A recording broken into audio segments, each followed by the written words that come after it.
Thank you. So we heard a wide range of reasons from each of you as to why you're here. Some of us are dealing with a lot of stress and anxiety and uncertainty. Some of us are just looking to show our love and develop more compassion built on top of that love. Some of us are looking to build our practice and deepen it and find ways of getting more momentum behind it. So I would like to just speak to a few of those points. The class that I'm going to be teaching, I'm going to stick really close to the techniques and the methodology and the canon that Tara Brach and Jack Kornfield are teaching. This is part of our certification. And both Tara and Jack and myself believe that the tools of mindfulness and mindfulness meditation are going to allow us to develop our attention and help us build better inner resources to help support ourselves during all phases of our life. But right now, if we really look at the world around us and what's going on and how that's manifesting in our psyche, our spirit, our physical bodies, we're experiencing extreme amounts of stress, anxiety, and uncertainty. And that has a tremendous effect on our physical bodies, our mental health, our spirituality.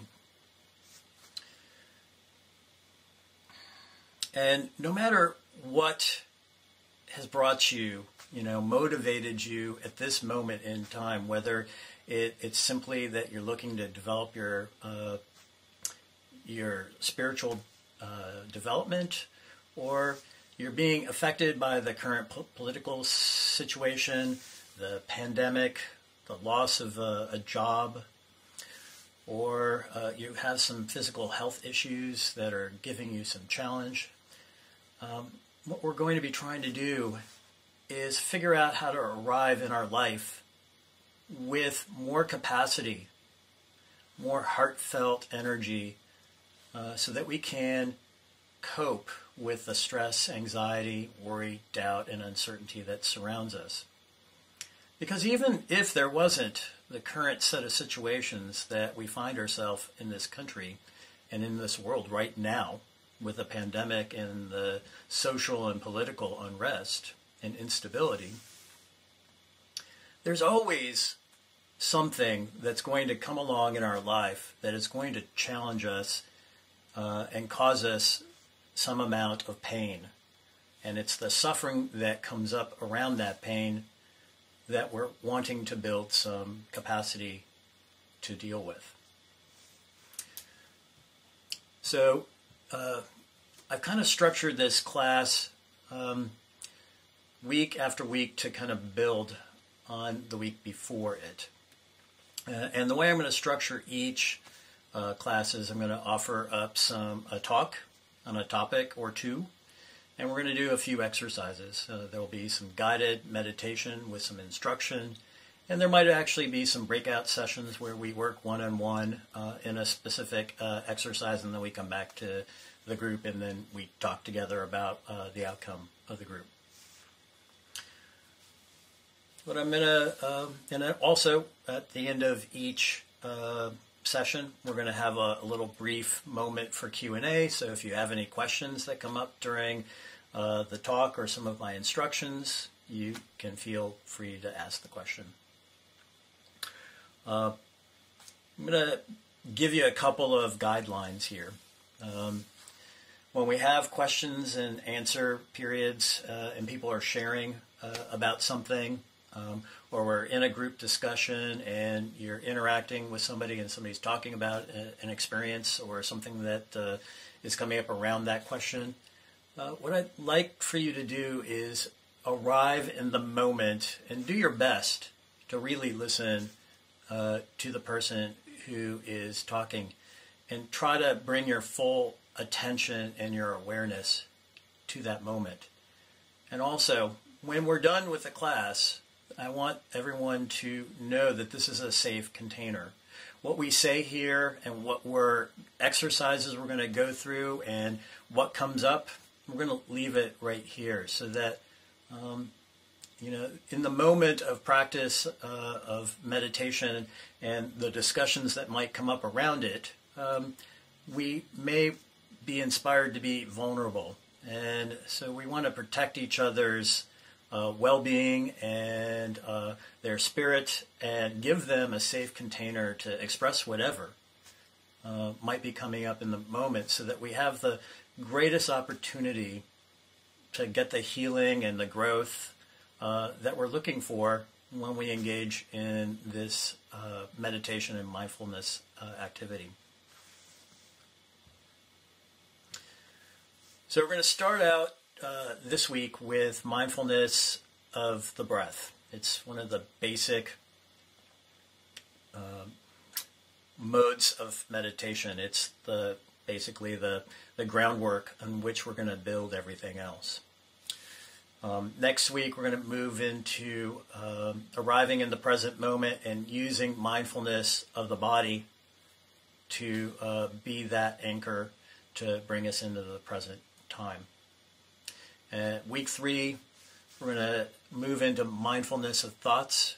Some of you may be aware that you have thoughts. Maybe some of you don't. I have a lot of them. My mind just generates them without me even prompting it. So it's kind of nice to figure out how to work with them. And week 4, we're going to take a look at emotions, and we're going to study some techniques for how to work with them. And we're going to use a mechanism called RAIN, which is a practice that Tara Brach is an advocate of that will allow us to work through what's going on with our emotions. And then week 5, it's my favorite topic. We're going to move into loving kindness. Because I feel that when you do an active practice of love and kindness, and you're really able to get the practice working for you, the presence of love and kindness really drive out fear, worry, and anxiety. They just can't coexist when love and kindness are present.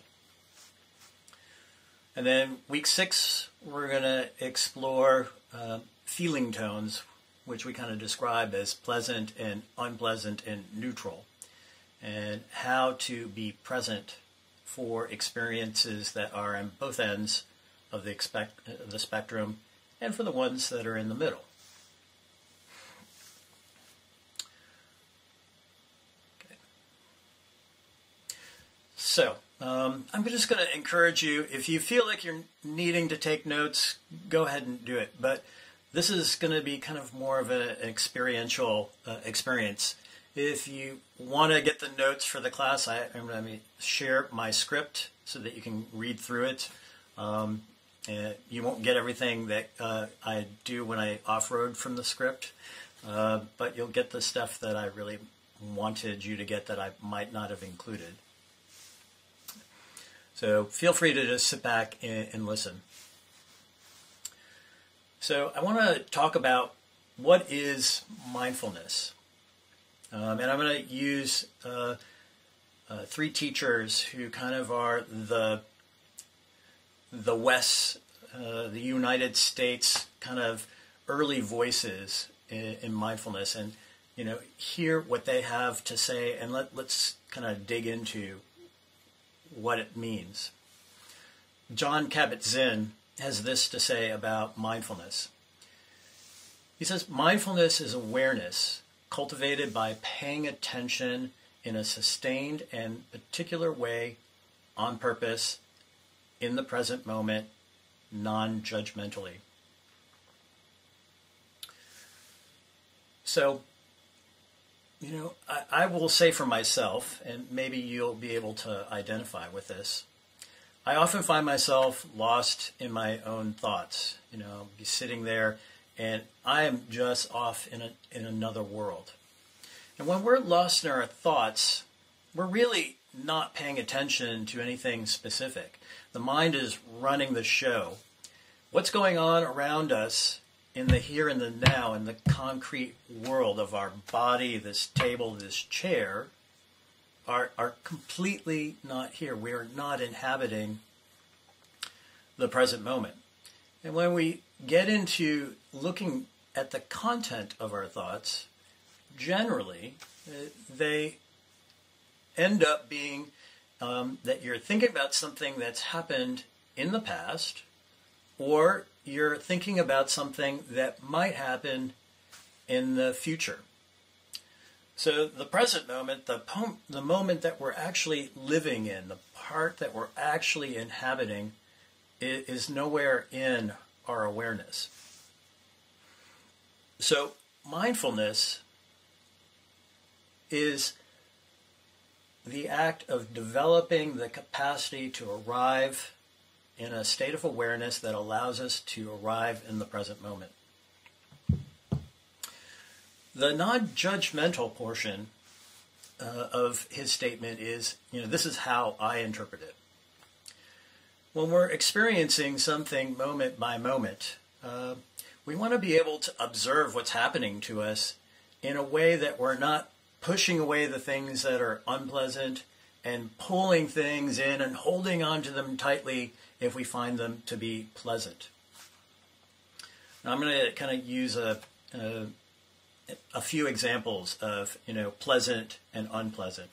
If you're walking down the street and you see a beautiful flower and you walk up to it and you start to smell it, that's a pleasant body experience. You might be sitting, and meditating, and all of a sudden you find yourself reminiscing about some interaction with a friend that you're very fond of, that on an occasion that was very pleasant and fun. So you're having these pleasant thoughts. On the flip side, you could be walking down the street and you might see a car crash a stop sign and hit a telephone. And in that moment, you turn away and you have this fight or flight response because you've just witnessed an unpleasant experience. Or, what happens quite often is you might be sitting in meditation and suddenly there's an unpleasant body experience, like your butt is numb, or your foot starts to hurt, or your knees start to ache if you're sitting cross-legged on your pillow. So you start having these unpleasant body sensations.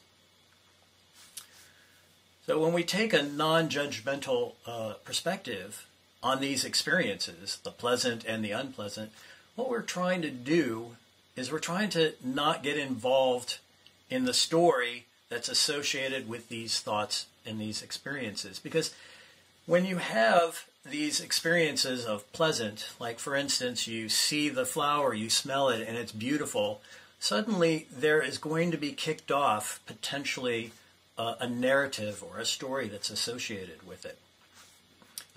You look at the flower, you go, oh, I remember when I was at a wedding and my niece had this flower in her bouquet. Oh, I remember that wedding. That's when my mother-in-law was being a real pain in the ass. I don't like that woman. And suddenly you're off on some crazy story. So what we want to try and do is be able to observe what we're experiencing, but not get caught up in the narrative that might be kicked off by it. And if we see the narrative being kicked off, identify that the narrative is happening and then extract ourselves from it as soon as possible. Easier said than done. So moving on to another teacher, one of the teachers that inspired me greatly and got me started on my path, Tara Brach. She describes mindfulness as natural presence. Presence is the felt sense, wakefulness, openness, and tenderness of your heart. And it occurs when we are fully present in the present moment. And each and every one of us who are sitting here right now have had plenty of present moment experiences. If you've ever been walking down a beach and you've been listening to the waves and feeling the water come washing up onto the sand and getting your feet wet, and you're just feeling the energy of the beach, that is certainly a natural state of openness and awareness. If you're walking in the forest and you're tuned into all the sounds and the smells of the forest, you're generally being very present. It's super easy to become very present in the present moment when you're surrounded by great amounts of beauty and deliciousness. Presence is happening right now. It's the fully embodied experience of what is happening. It's perceived through our senses. So listening to the waves, smelling the smells in the forest, we're taking in the present moment through every sensory portion of our body, whether it's sight, hearing, smelling, touching, and even thinking. Jack Kornfield has this to add when talking about what mindfulness is. He says, mindfulness includes an appropriate response to the present situation.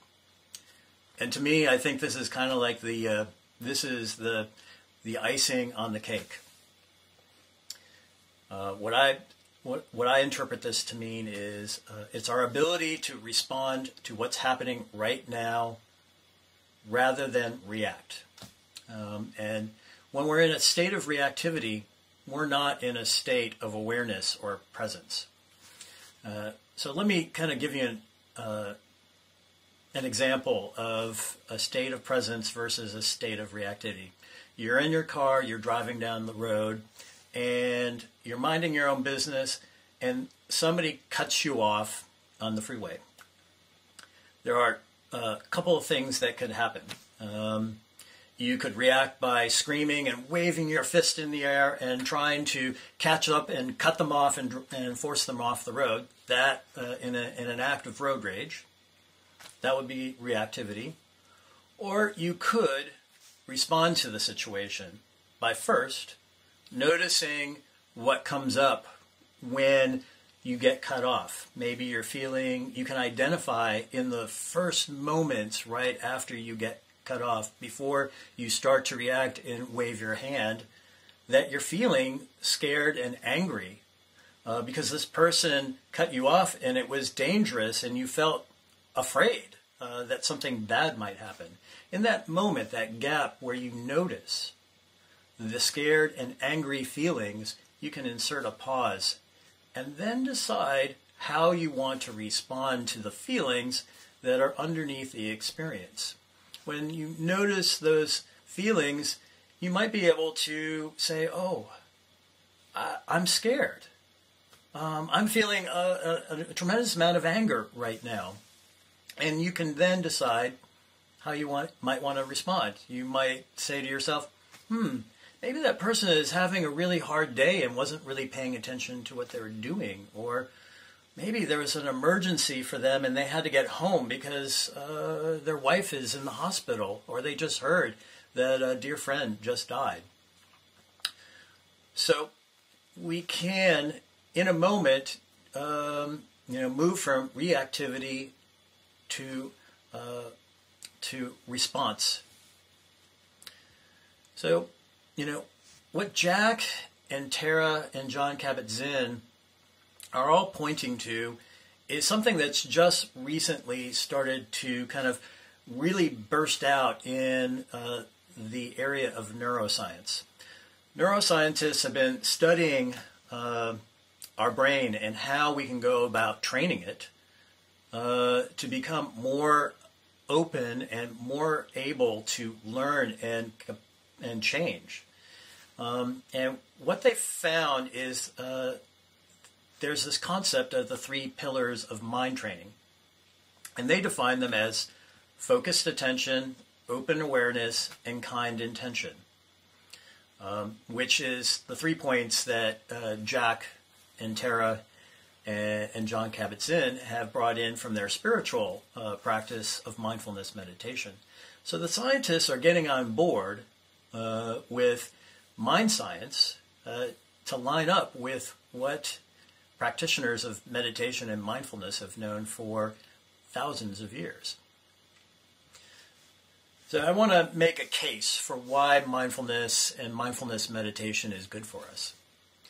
The same scientists who spent this time trying to determine how do we increase our neuroplasticity of our brain. Neuroplasticity is a measure of our ability to build new neural pathways in our brain, change our behavior, and learn new information. These scientists who have been looking at that have also concluded that when you increase your neuroplasticity through focused attention, open awareness, and kind intention, i.e. mindfulness meditation, you reduce your stress. And, well, who doesn't want to reduce their stress? Well, when you reduce your stress, the amount of cortisol in your body goes down. And cortisol is tied to all sorts of things. Our ability to generate new memories, have good health, and to be able to be rested. They've also found that we can reduce our risk of cardiovascular risk factors like heart attack, reduce our cholesterol levels. They recently have discovered that it also reduces inflammation.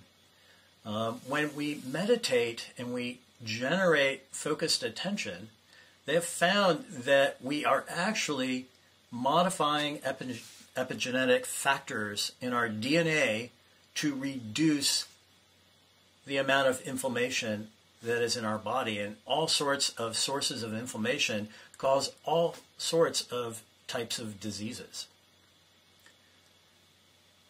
Meditation also improves our immunity. And I think the last one we will all get on board with, it slows the effects of aging. And I think it was probably the most surprising outcome from the research. What they found is the chromosomes have this last little factor that's attached to the end of each chromosome. It's called a telomere. And when we're born, our chromosomes have very long telomeres, and the telomeres basically protect the chromosome and make sure that it copies itself properly every time the cell divides. But as we age, those telomeres get shorter and shorter and shorter, and errors creep into the copies of the chromosomes, and those miscopied chromosomes can then cause us to age more quickly.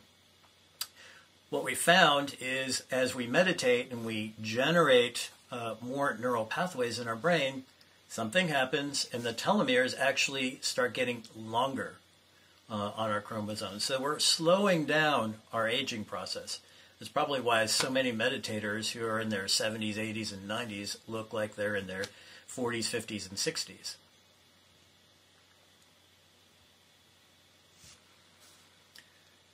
So lastly, I want to just point to something, and it's a topic that we're going to talk about now, and I'm going to revisit it over and over. When we're born into this experience of being separate, being an individual, being separated from all of the things and people around us. From the point when we're born and we're a small baby, the very first thing that we do as we start to mature and develop our cognitive capabilities is our first learning is we start to be able to distinguish ourself from all of the other things in our environment, whether it's an object or a parent. We start to distinguish our separateness.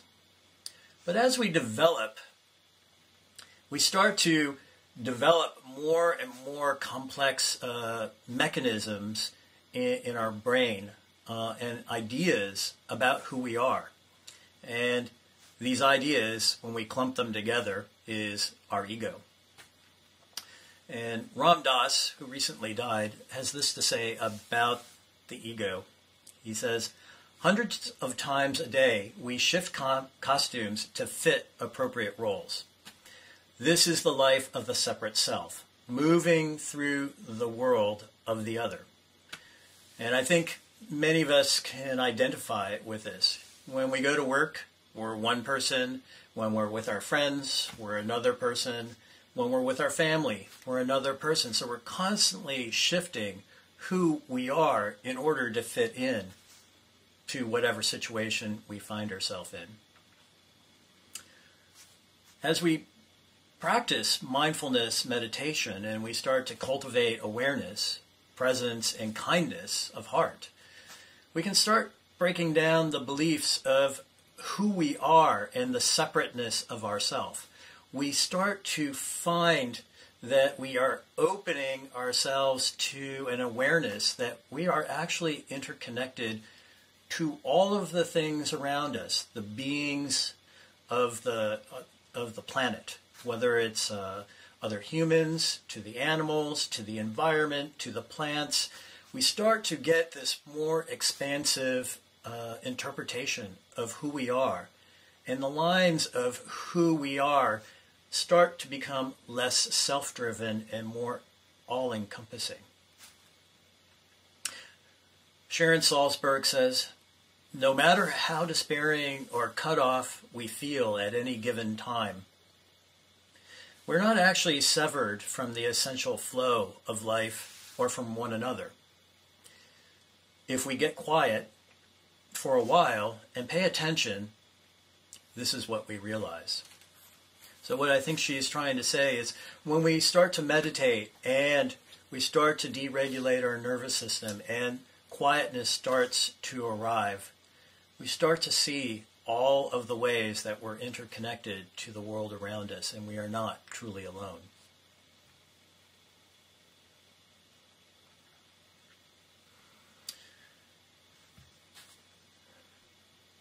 I know that was a lot to take in. So let's take a couple of breaths.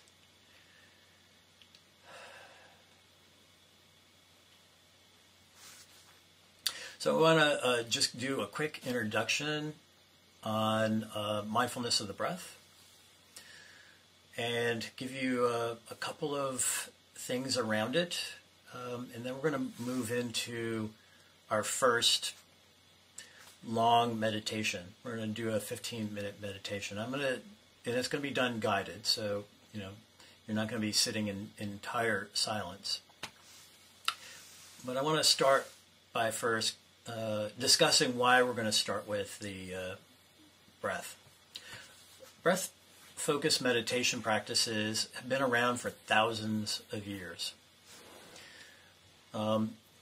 Researchers are now becoming aware of the benefits of working with the breath.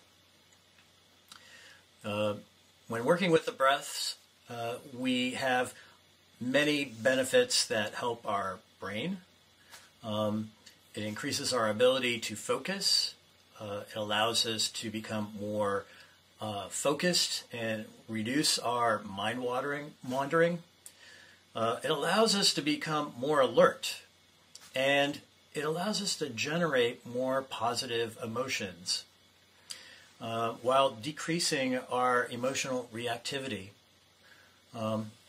According to neuroscientists, just simple breathing exercises like 3 to 10 breaths taken slowly and deeply are known to calm the part of our brain where the fight, flight, freeze reaction arises.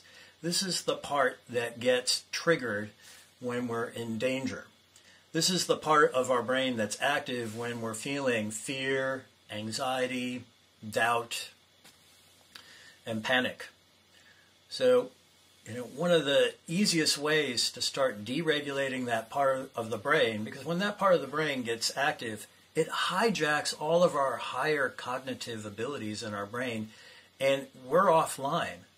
We have a hard time bringing wisdom into the moment and try to figure out how to respond because we're really just in a reaction mode.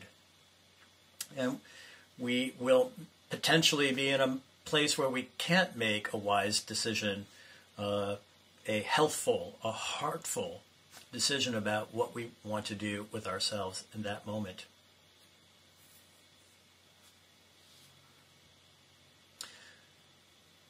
So starting with the breath is one of the most universal of all meditations. If you go into any form of meditation, I don't care if it's Zen, insight meditation, transcendental meditation, the beginnings of all of those practices start with the breath.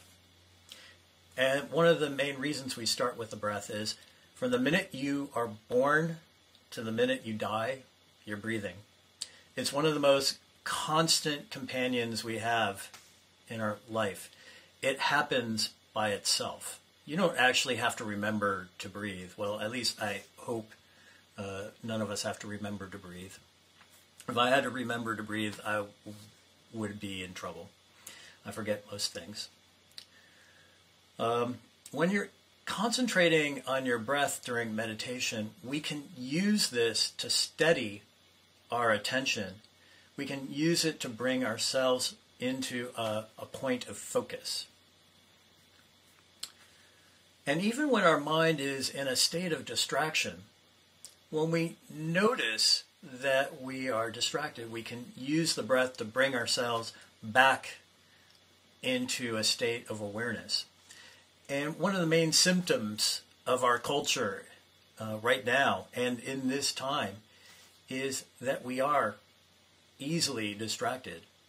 Just the sheer energy of the world around us, the tension and the anxiety kicks us out of a state of steadiness and focus and into distraction quite easily. Our phones easily distract us. The minute we see that a text has come in, we pick it up and we take a look, and automatically our attention has flown away from us. But the great thing about this is our breath is always with us, so it's only a moment away from us, and we can use that to bring us back into a state of steadiness. Julia Child says, in department stores, so much unnecessary kitchen equipment is bought by people who just came in to buy men's underwear. And I like that quote. I mean, it's humorous. But, I mean, how often have you gone into a store to buy one thing and you've come out with maybe 10 other things and maybe even forgotten the original thing that you came in to get? So her point is that we are easily distracted. When we bring some steadiness through meditating with our attention focused on the breath, we can start to develop that muscle that allows us to drop out of distraction when we recognize that we're distracted and come back into the present a moment. And the great thing about the breath is it's not boring. We think it might be boring, but if you really spend some time observing your breath, it's constantly changing. It morphs, it moves around. Where you notice the breath in your body is moving around. Sometimes it's really long, sometimes it's very short. You feel it in different places on your face or in your nose. And it's a direct connection to all of the things around us. All beings that are alive on this planet breathe the air that we breathe. The trees, the oceans, animals, people, we're all breathing the air. Planet Earth is generating this air and recirculating it and changing it from oxygen to carbon dioxide and back again. And we're all sharing in this resource. We're all connected through this resource. When we rest our attention on the breath while we're meditating, something starts to happen. Our system slows down, we start to get quiet, and that's when the show starts. We start to see that there are moods are happening in us. We have states of body awareness. We feel things on our body. We start to feel emotions erupting in us. We start to see thoughts coming into our brain, and then the stories that run after them. All of these things are going to start to arise as we start to meditate and we start to rest our attention. And this is where I want to give you a few directions. The purpose of mindfulness meditation is not to make our thoughts go away. It's not to change anything about what's going on. It's really about being able to arrive in the present moment and see what's going on. I think that's the misnomer that many of us have, is that when we meditate, there's an expectation that we're going to stop thinking. We're going to stop feeling, that somehow we're going to have this thing where we go into nirvana and there's going to be rainbows and blinking lights and exalted states of being. Those things can happen. But those are side effects from getting into deep states of concentration, from getting ourselves to a place of pure awareness. But there's a lot of stuff going on in between where we are right now, talking to each other and listening, and those exalted states of being. And that, I think the magic really happens when we arrive and we get the chance to see what's really going on. So here are a few instructions that I want to kind of start to introduce to you. As you're starting to breathe, I want you to pay attention to where you feel it the most easily in your body. If you just take a breath right now and really pay attention to where you're feeling it, you might feel it here in your chest as your chest starts to expand, or maybe you might feel like a little bit of air coming out of your nostrils, or maybe you'll feel the breath in the back of your throat as you inhale and exhale. Try to just notice the place in your body where the sensation is the strongest. When we notice where we feel that sensation, it is actually the place where we can anchor our attention. The body is one of the easiest places to anchor ourselves into the present moments. So when we're watching the breath, if you can find a sensation that's pretty strong around the breath, you're connecting your breath and your body, and you're going to be more likely to be able to settle and become aware of what's happening right now. Thich Nhat Hanh has this to add. He likes to say, bring a half smile to your face. So relax your face when you're meditating. And, you don't have to smile like in a big giant grin, but when you relax and you start to open your heart and be glad, because meditation should not be work. It should be a labor of happiness, joy, and love. We're doing something good for ourselves. So when you relax your face and you really try to drop into a place of open-heartedness, you'll notice the corners of your mouth will slightly turn up. He also says, remember to soften your belly, to just stay with the breath, and notice what's happening in your body. Notice what's happening in your mind. But always stay with the breath as these things happen. For some of you, your breath might be subtle. Maybe you won't really notice it or feel it in any intense way in your body. There won't be a physical sensation that you can latch onto. So there's a couple of instructions that I can give to you as alternatives. One of the things you can do is you can silently, say to yourself, I calm myself with my breath. I breathe with ease. Or I'm breathing in with ease. I'm breathing out with ease. So on the in-breath, say I'm breathing in with ease. On the out-breath, I'm breathing out with ease. If that seems a little bit complicated, my favorite go-to is counting. Just simply in your mind, note 1 in breath, 1 out breath, 1. Another breath in and out, 2. And count to 5. And when you get to 5, go back to 1. Some instructors like to say count to 10. I'm going to tell you, I belong into the count to 10 failure club. Somewhere between 5 and 10, inevitably I always get lost. So I like to try and give myself an easier goal of getting to 5 and then going back to 1. But if you lose track of your counting while you're meditating, it's okay. You can just start over again and start at 1. Thich Nhat Hanh says that meditation using the breath should not be work. It should be a pathway to joy and connection to our hearts.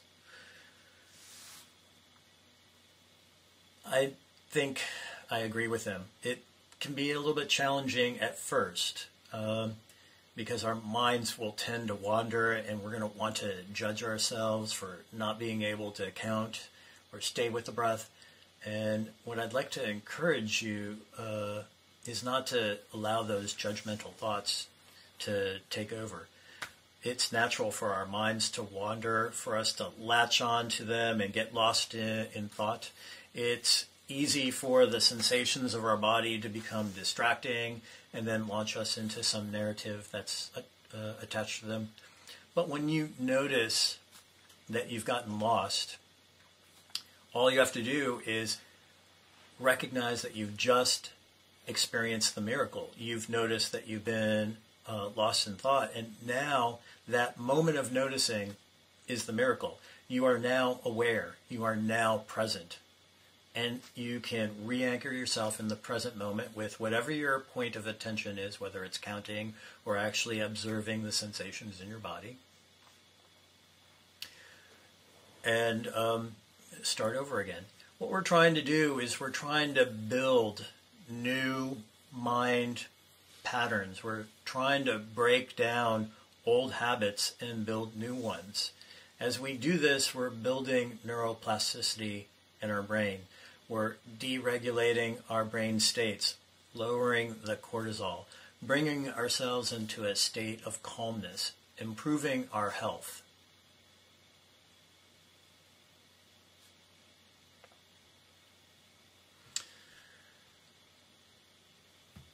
When I was doing research for this talk, I wanted to do what Tara Brach always does. She always has these really corny jokes, and she always shares them in the form of a cartoon. And I found this cartoon online, and it shows this meditation teacher sitting on her pillow in the front of the class, and the students are all on their pillows. And the the bubble above her head is saying, breathe, just breathe, and repeat to yourself, why can't I do this while watching Netflix? And I got a chuckle out of it, but she's pointing to something that I think is important. It is, we're constantly looking for ways to distract ourselves. Our mind and our body and our ego is always trying to drag us away from the present moment. But the present moment is a sanctuary for us. This is where life happens. As we're moving through our day, every day, as we're walking down the street or sitting in our houses or driving down the street, we're missing out on many moments of joy and happiness when we're lost in our thoughts or lost in our phones. And the ability for us to re-anchor ourselves in the present moment allows us to really encounter all of the juicy bits in life and some of the not so juicy bits in life. But when we arrive in the present moment for those not so juicy bits, we're going to be able to formulate a much more wholesome, healthy, joyful response to those uncomfortable experiences.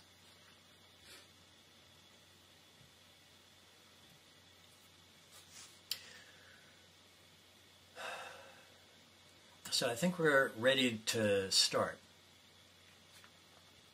So I want to encourage everybody to get into a seated posture. If you're in a chair, maybe shake out a little bit of the energy. Get your butt in a place that it feels comfortable. We've all been sitting for a little while, so things are probably a little bit stiff. And one of the things I'd like to kind of instruct you is, if you're new to meditation, or you're experienced or slightly experienced in meditation, you may find that it's easy for your mind to wander, or you may find that you start feeling sleepy. I find for myself that in order to kind of combat a little bit of the wandering mind, sleepy mind thing, it's better to try and, at least at the beginning of the meditation, sit up as straight as possible. You don't have to get military about it, but try to have an erect back, maybe a little bit of space between the back of the chair and your back, so that you're in a little bit more of an active position. And feel free to experiment with what works for your body. Some of us may be dealing with a certain amount of chronic pain. And I sent some instructions out earlier. If you're dealing with something that doesn't work for your body in my instructions, please, by all means, find a way to find a comfortable place for your body to exist when we're sitting.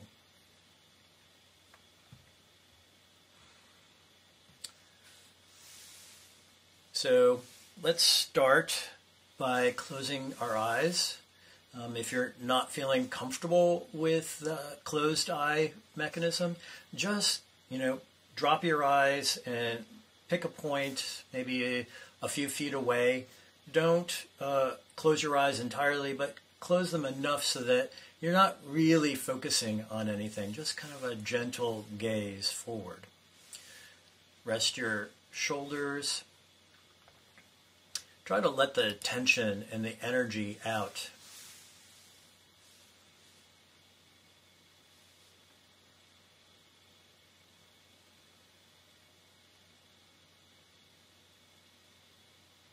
Let's be curious about where our breath is showing up in our body.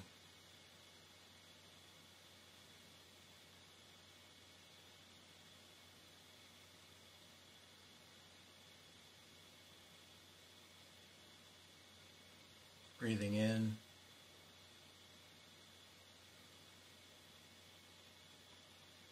Breathing out.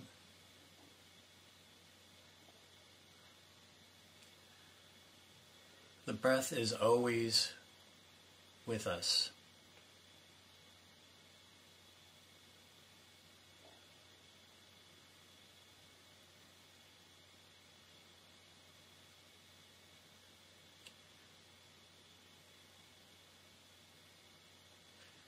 We don't actually have to work at it.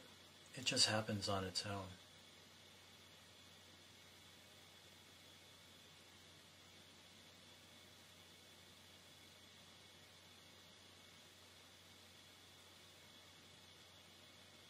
It's okay if it feels like you have to effort to make it happen, but you don't have to. There's no right way or wrong way to breathe.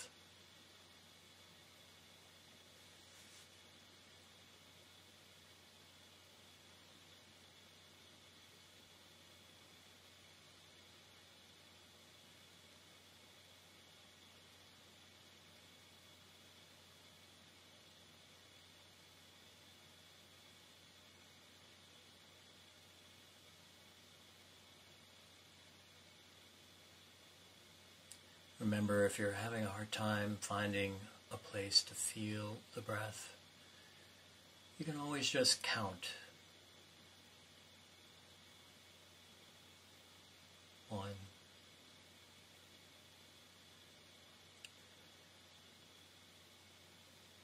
2,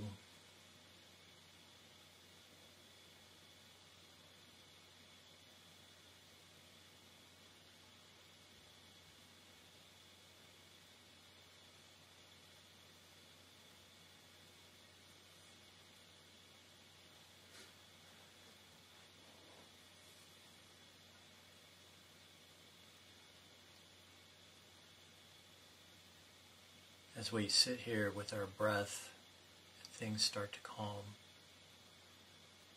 Some of us may notice that our minds want to think.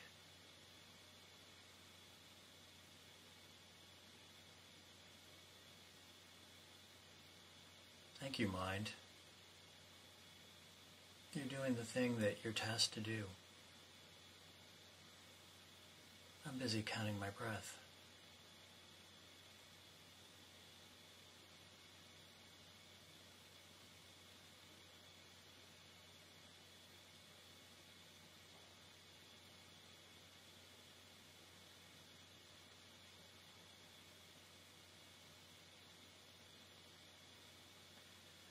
We can always return to our breath when we notice that we're getting lost in our thoughts.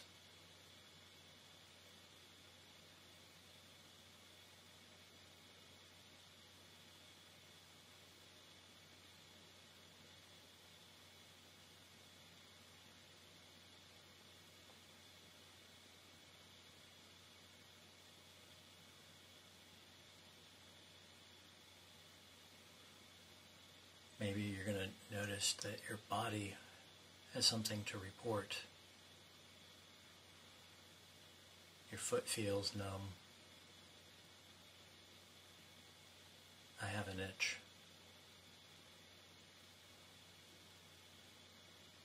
Try to just sit with it if it's not uncomfortable.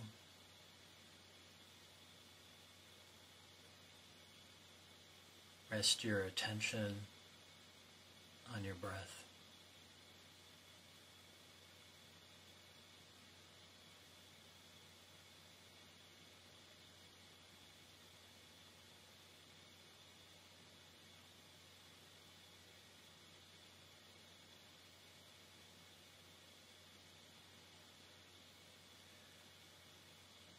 You may notice some feelings moving into the picture.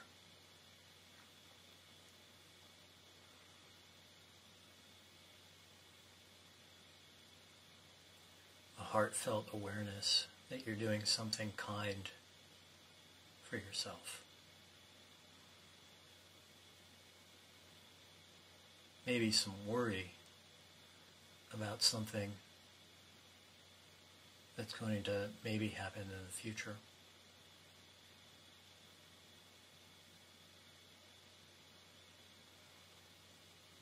It's okay. These are natural experiences.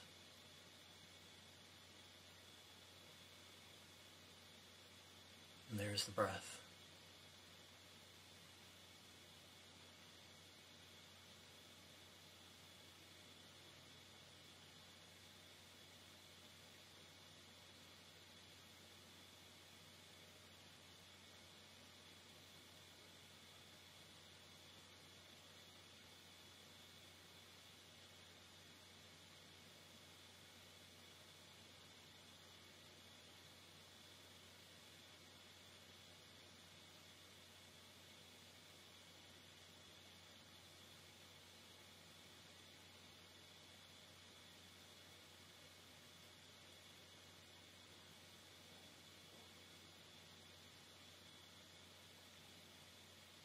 Never stopping in breath, out breath.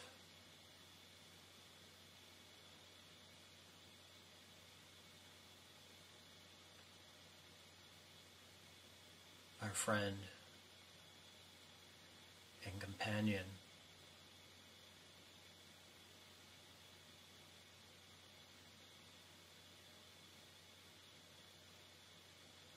from birth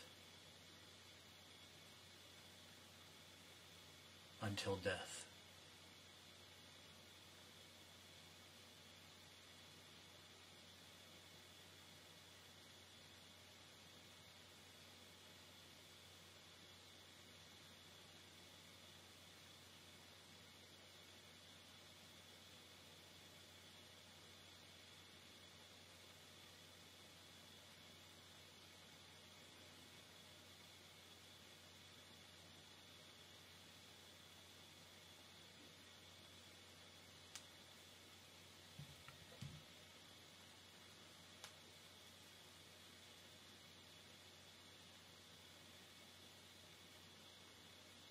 If you find yourself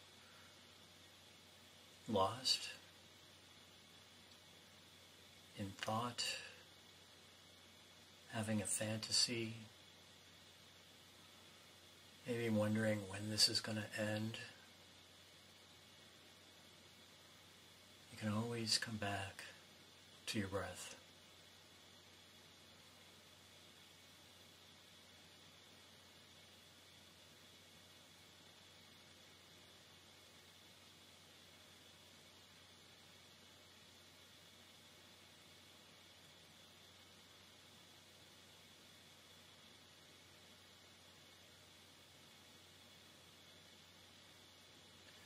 There's a felt sense when we practice together, taking our breaths together. We are supporting each other, supporting our practice to become more aware, to step out of the trance of being separate and alone.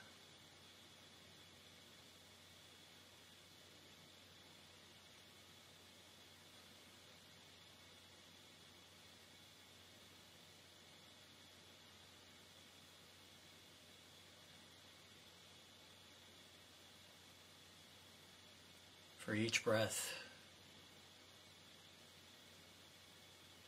that we take, we are sharing that experience with all living beings on the planet.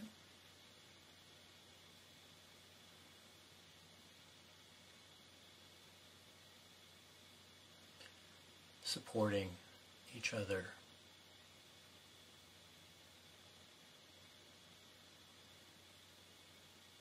To come into stillness.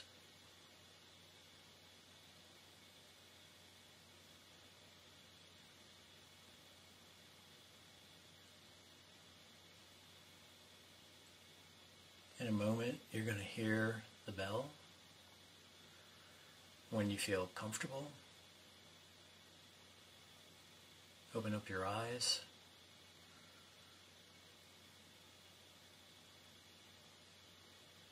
And rejoin us.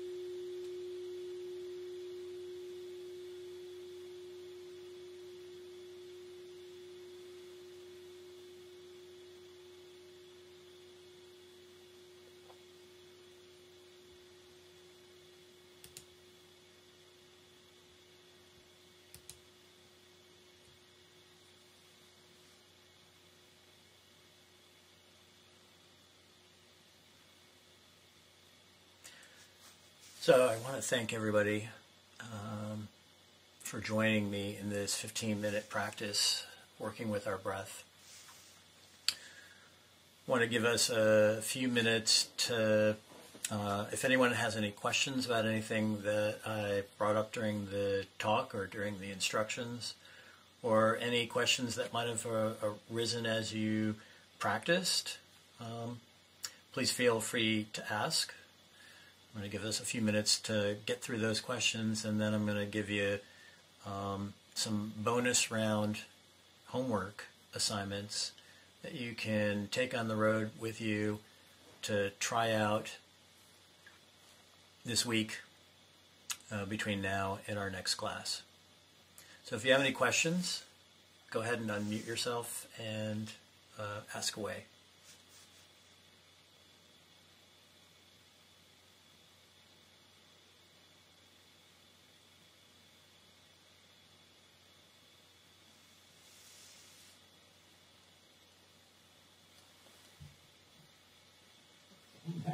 Because it was amazing. All right. Thank you. You're welcome. Chris, I missed the first part of what you said. Did you have a question? No, I said I didn't have a question. No. Okay, great. I just had a comment. Comment. Yeah, and my internet has been weird as well. Who else has got a weird internet?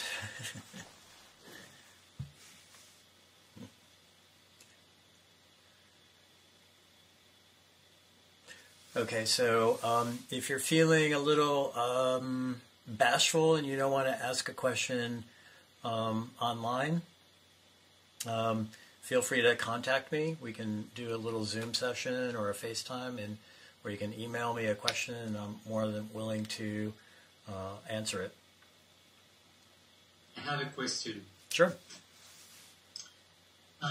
During the meditation, for some reason, I was feeling like, oh my God, how incredible, we're here together. I should have an intention. Is that appropriate to have an intention while you are meditating? Well, yeah, I think that it's a skillful and a healthful thing to enter into any practice with an intention. The traditional teaching of meditation is, in mindfulness meditation, is there is no goal. So, we enter into meditation being open-minded and curious. An intention might be open-ended, so that you're not trying to achieve a goal. I set the intention to be open-hearted. I set the intention to be able to be free of fear. I set the intention to be joyful and healthful. Those are great intentions. They're open-ended, and they open the field of awareness without boxing you in with a pass-fail grade at the end of the day if you don't achieve your intention.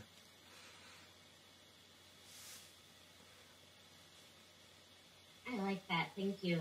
Because a lot of times I'll think, okay, so hopefully this time I'll have less distractions, or I'll be able to go longer in between so I like that a lot better. And I noticed for me that I was doing pretty good at meditating regularly for a while, and I haven't been. And I could definitely tell it wasn't as easy for me to focus, on letting thoughts go or noticing them as I have in the past. So I'm really excited to be starting this practice again. Thank you. Great. Did anybody else have a problem concentrating and not thinking too much? I know even with me guiding it, I find myself wanting to wander off on thinking. And, like you, Christy, I can say, I'm studying to be a meditation teacher, and I've been having a hard time getting myself into my seat every day and meditating. So you're not alone in your difficulties of trying to find time and open up some spaciousness to allow yourself some time to practice. It's not uncommon, especially in the busyness of what we're trying to get ourselves through right now. Ron? Yeah. I Trisha. do have a question. Sure. And I just have a problem not falling asleep anytime I'm sitting down. Like, it could be on the subway and I just, like, fall asleep. So that's something I don't know how to Right. work through it. And it's, like, nothing personal at all. It's just what happens physically. Right. So the question is, how do I work with sleepiness? And it's a common thing. I can't tell you how many times I've fallen asleep when I've sat down to meditate. There are a couple of things that I can suggest. If you're feeling super tired, and no matter what posture you take when you're seated, one surefire way to help with sleepiness is to just stand. Get up and stand right next to your chair. Keep your eyes closed or slightly, defocused and looking forward. But, it's pretty hard to fall asleep entirely when you're standing. I mean, if you fall asleep when you're standing, maybe the right thing is to take a nap. But when we sit down and we start to deregulate our system and calm it when we're meditating, the brain oftentimes takes that as a signal that it's time to go to bed. Because the only time, quite often the only kind of break that we give to ourselves during the day where our system is deregulating is when we get into bed. So it's a trigger to your brain. Oh, it's time to sleep. So until you get a little bit of momentum, your mind will want to potentially fall asleep. And you know what? If you fall asleep, you fall asleep. Don't beat yourself up for it. You can always attach another 5 minutes in later on in the day. Or, like I said, if you notice yourself doing, I call it the meditator's head bob, you can just stand up and stand next to your chair. Or, if you're having problems meditating, sitting, we'll go into this practice next week, but you can do a walking meditation, which allows you to engage more of your body, and that really tackles the sleepiness part quite effectively. Okay, that sounds good. Thank you. I will try that. Great. Thank you.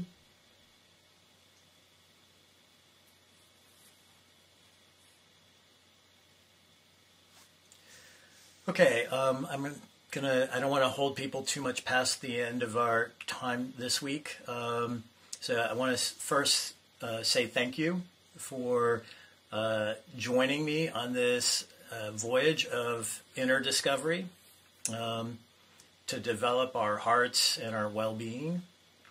And my homework assignment to you is to try and set aside, even if it's 1 or 2 minutes or 5 minutes out of the day, try to just put 5 minutes of the day or a couple minutes of the day aside and try practicing with your breath. Play around with it. Try counting it. Try saying silent things to yourself, in breath, out breath. And if you have a journal that you keep, write in your journal at the end of your meditation session what it was like, what happened, what did you notice. Be curious about what's happening when you're meditating.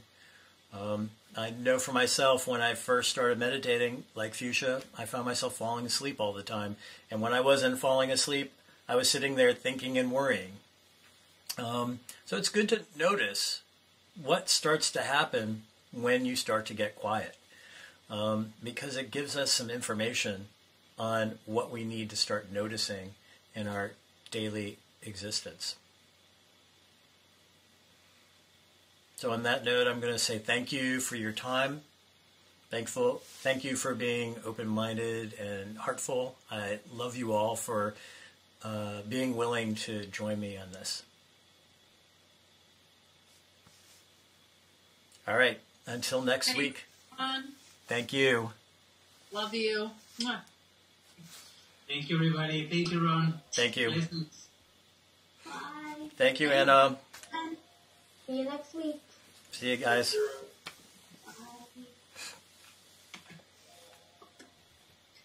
Bye. Thanks, Ron. Thanks, Paul. See Thank you. Next week. Bye. Hey, John, how you doing? Good. Thank you. Mel Thank says you. hello. All right, say hello to her for Paul and I. I will.